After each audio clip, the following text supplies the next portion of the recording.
After the election of President Donald J. Trump, the once sturdy Canadian-American economic relationship became a point of contention. Trump, an outspoken critic of NAFTA, made a campaign promise to renegotiate and revise the document in order to promote American interests. It appears as though he is following through with this promise.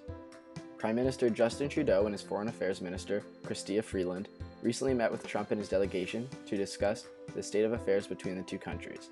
It appears that Trudeau's administration is willing to renegotiate the terms of NAFTA, but with a stronger stance and less pushover than Trump may expect. Canada opposes any new tariffs and vowed retaliation if any are placed on imports. This rhetorical act is viewed positively by the Canadian public, and many see the only way to respond to Trump's unilateral attitude is through assertion and confidence, even if that means a trade war. The North American Free Trade Agreement, or NAFTA, was signed by Canada, the US, and Mexico, coming into force after a decade of contemplation regarding potential North American free trade on January 1, 1994. This agreement was seen as a way to unite against the opposing communist bloc and react to growing economic unity in the European community.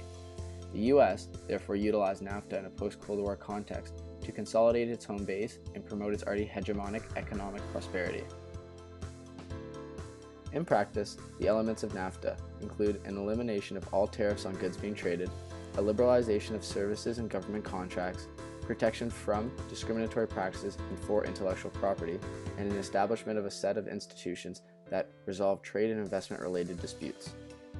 To understand the contemporary challenges and potential renegotiations of NAFTA, motives for the original signing of the document must be understood.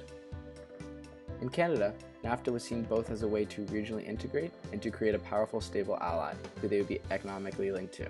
Furthermore, American access to Canadian markets would force domestic firms to compete and innovate, thus improving business efficiency. From an American perspective, NAFTA's removal of tariffs and non-tariff barriers would allow unrestricted markets for its goods and services, as well as forego any obstacles to American investment into Canadian and Mexican markets. So, what does this renegotiation mean, and what does Trump really want? Most economists agree that updating the agreement could provide mutual benefits for all parties involved, with arguments coming from both the left and the right. For example, NAFTA could provide opportunities for U.S. companies to invest in Mexican infrastructure more easily, developing the country as a result. Furthermore, an update to NAFTA could add labor or environmental protections. However, these rational negotiations may not fit in with Trump's rhetoric and foreign policy goals. Although his motivations and priorities revolve around opening markets for U.S. exports and bringing jobs to the American people, very little is known about what he specifically wants to renegotiate. With his demeanor and poise at the negotiation table, Trump has made it clear that if he doesn't get what he wants, he may withdraw altogether, something he did with the TPP. This contemporary challenge raises various questions for debate from the Canadian perspective of NAFTA. First, does Trudeau's Canada have the capability to stand up to Trump's America and make his own demands? Furthermore, would a trade war do more harm than good to Canada in terms of economic and political cooperation with the United States? And finally, does the Canadian-EU signing of the Comprehensive Economic and Trade Agreement bring some relief to Canada and decrease some dependency on the US?